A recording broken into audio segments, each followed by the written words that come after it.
emitiéndose al ambiente, no solamente en la parte de hidrocarburos y particularmente el gas. En ese caso, detener la quema de gas es necesario y es vital para el país. La Asamblea Nacional ha estado elaborando propuestas, ha señalado que está en ese proceso de elaborar propuestas y enviarlas al Ejecutivo Nacional para detener esa quema de gas y hacer un mejor aprovechamiento del mismo. Usted señala que hay que apoyar al Parlamento Nacional. Dentro de esto hemos visto también a PDVSA asumiendo ya la oportunidad de darle licencias a Eni y a Repsol específicamente para este tema. Veíamos cómo es bien recibido por el sector o la industria del gas en el país. Me gustaría conocer su visión al respecto. PDVSA ha estado pasando por una serie de cambios desde el inicio de año.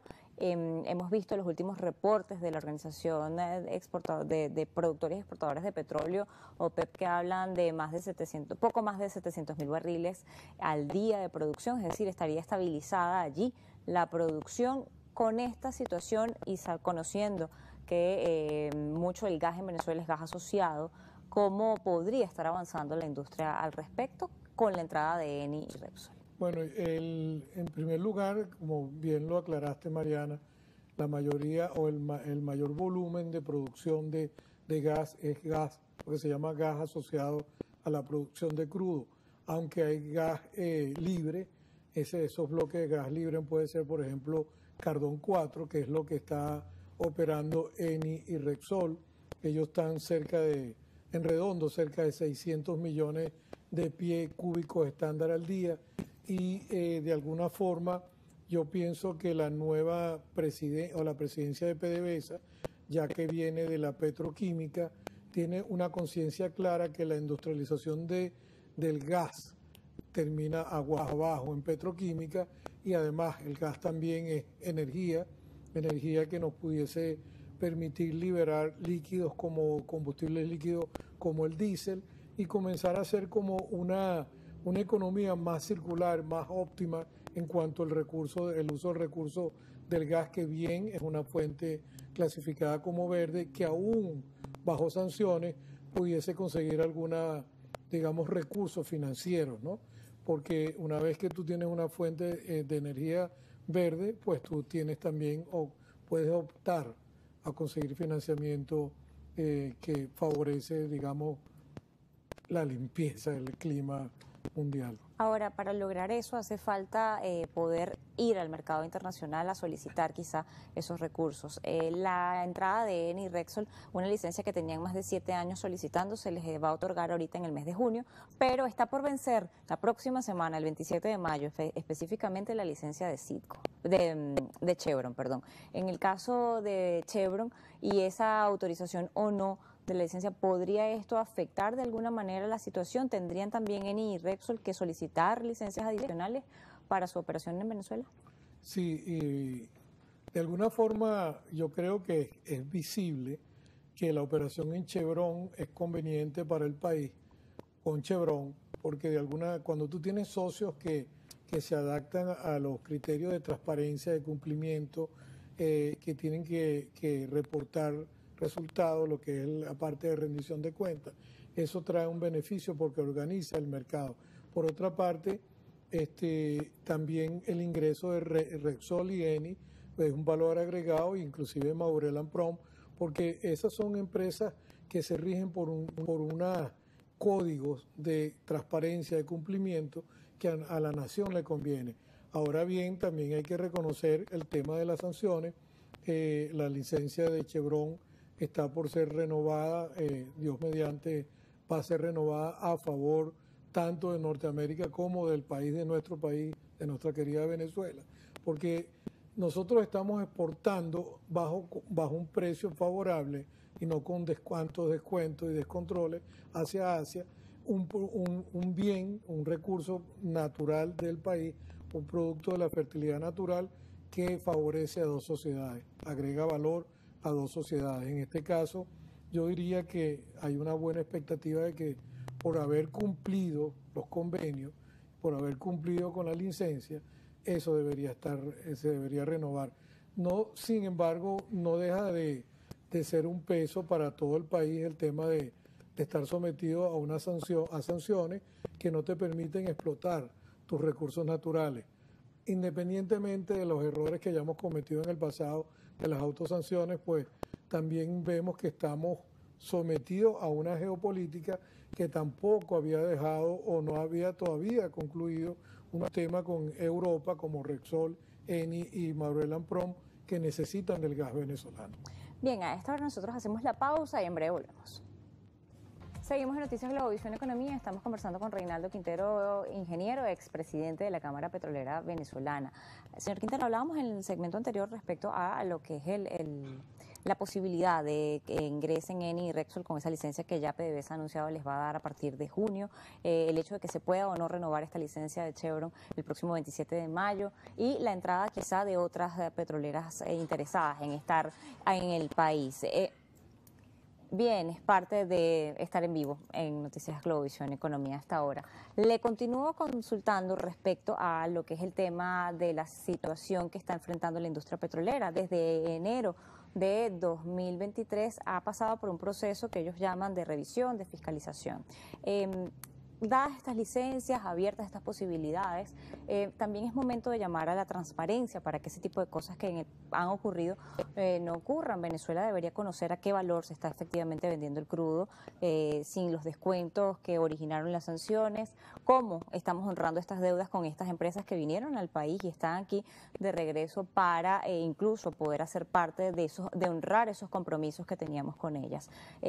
¿Considera que ese proceso de transparencia puede favorecer en el futuro a mejorar las condiciones de PDVSA e incluso levantar quizá en algún momento esas sanciones? Sí, porque de alguna forma el ciudadano tiene el derecho a ser informado, ¿no? El rendir cuenta, el cumplimiento de las condiciones, de los contratos, la transparencia, eso es vital para cualquier economía, los indicadores. De alguna forma vimos un indicador anterior donde el 77% del presupuesto va al gasto social. Eso es muy importante saberlo porque tú lo puedes relacionar también un poco con las sanciones y con el tamaño de la economía. Por ejemplo, Chevron significa en sí al precio actual y al ritmo actual de producción el 3% del crecimiento estimado para el 2023. Entonces nosotros podemos imaginarnos que algo entre 1 y 1.5 pudiese también ser aportado en crecimiento de economía, en Producto Interno Bruto, en ingresos para la nación, que al final se pueden traducir en beneficios para el ciudadano, para el habitante, para todos los que estamos aquí. Eso es muy importante saberlo, los tamaños de las contrataciones, la generación de empleo, y esos números están.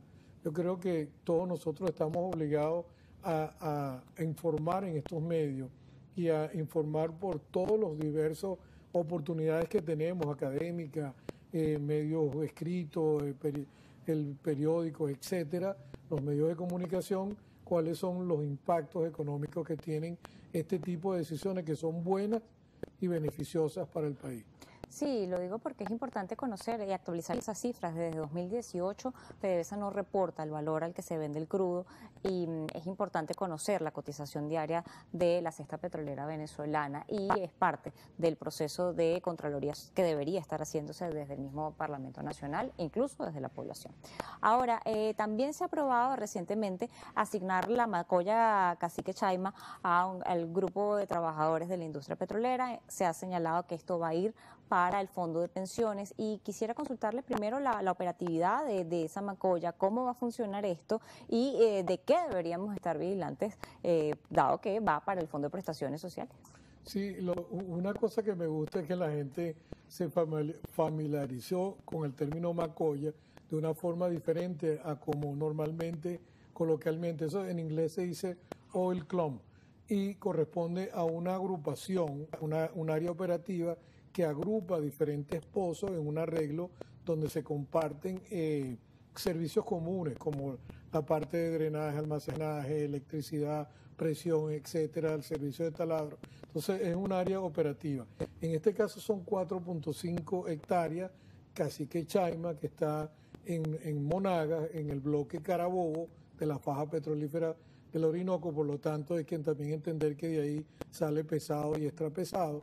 Y se está hablando de 9.500 barriles con un potencial quizás del doble, pero en este momento, tiempo presente, 9.500 barriles que quizás a un precio de la cesta venezolana, al Brent -7, -10, lo que sea, pueden significar 40 millones al final del año, en 12 meses, 500 millones, y se asignó, y me parece, y eso hay que apoyarlo.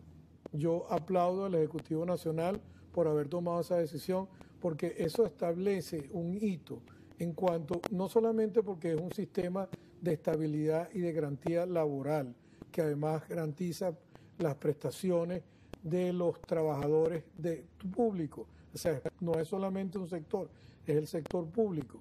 Y esa es una riqueza natural de la tierra, es una fertilidad natural de la tierra que pertenece a la nación. Y eso es lo más importante, lo que tiene que entender la gente es que el gran monopolio a lo que siempre hemos estado sometidos, en cierta forma tú lo estás desconcentrando y lo estás otorgando para operar para una causa noble. La famosa gótica de petróleo. Sí, exacto. La otra que yo pienso que debería estar acompañado por un decreto de creación de fondos, entiendo que va a ser depositado y manejado a través del Banco Central, y además también hay que tener claro cómo es el tema de la comercialización, que al final monetiza los recursos, y esto más importante aún, es que estamos hablando de producción actual, pero debajo del subsuelo hay mucho más. O sea que se están garantizando las prestaciones de los empleados públicos con mucho más valor de lo que se necesitaba. Entonces es un tema de trabajar, transparencia, rendir cuentas, cumplir y crear los fondos correctos. Ahora, eso es muy importante, el tema de la gestión de eso, de esa macolla. ¿Cómo se va a gestionar? ¿Cómo se va a vender? ¿Cuánto se va a extraer? El reporte constante de eso y conocer efectivamente cuánto va a ese fondo de pensiones, porque la deuda es importante, honrarla con los trabajadores, y es una deuda grande que existe en este momento. El pasivo laboral del Estado es bastante elevado. Yo pienso que tengo absolutamente fe de que va a ocurrir en buena lid, de que eso va a ir al Banco Central, de que se va a crear un decreto, debe haber un decreto de creación de fondos. Lo demás es un mecanismo que en verdad puede funcionar y hay que hacerlo funcionar. Ahora, de lo que hemos visto, países como Noruega han hecho cosas similares a mayor escala. ¿Podría Venezuela estar mirando a eso si de verdad quiere evolucionar y ir hacia ese modelo de gestión y transparencia? Es que definitivamente, porque nosotros no podemos seguir operando con la política del siglo XX, tratar de resolver los problemas del siglo XXI, y tenemos que hacer los ajustes necesarios. Eso también debe ser acompañado quizás con algunas modificaciones puntuales de la ley orgánica de hidrocarburos, tanto gaseosa como líquida, y también crearlo, como dije, los decretos que acompañan, de los decretos conexos, como la creación de fondos, etcétera. Porque nosotros como nación tenemos que entender que el gran monopolio quizás no tiene la movilidad necesaria para competir en este mercado globalizado, tan politizado, 10% petróleo y 90% política, que lo hace muy complejo, y hacer la adaptación, porque en verdad la soberanía no está en la superficie, o parcialmente, porque eso se maneja por licencia. El yacimiento y la riqueza natural de la tierra pertenece a la nación y por ende a todos los venezolanos. Para finalizar, me gustaría conocer su visión respecto a lo que es la incorporación del sector privado en este momento que atraviesa la industria petrolera nacional y y ese proceso que se ha venido haciendo de limpieza, si se quiere de alguna manera. Yo creo que hay que entender, así como hay cumplimiento y empresas que tienen normas y tienen historia y tienen políticas de transparencia y además un historial de cumplimiento y de los recursos, hay que darle cabida a esos recursos. Y a mí a veces me choca un poco los términos público y privado, porque es como que fueran contrapuestos, cuando realmente son recursos venezolanos. Este es un trabajo de todos los venezolanos y es un tema de sumar, porque el progreso y el futuro se construye desde el trabajo, no desde el rencor, y es una tarea de todos nosotros. Le agradezco habernos acompañado la tarde de hoy en Noticias Globovisión Economía. Reinaldo Quintero, expresidente de la Cámara Petrolera Venezolana e ingeniero, estaba con nosotros la tarde de hoy. Nosotros llegamos al final. Recuerde que la información la amplía a través de GB-Economía. Siga con la programación de Globovisión.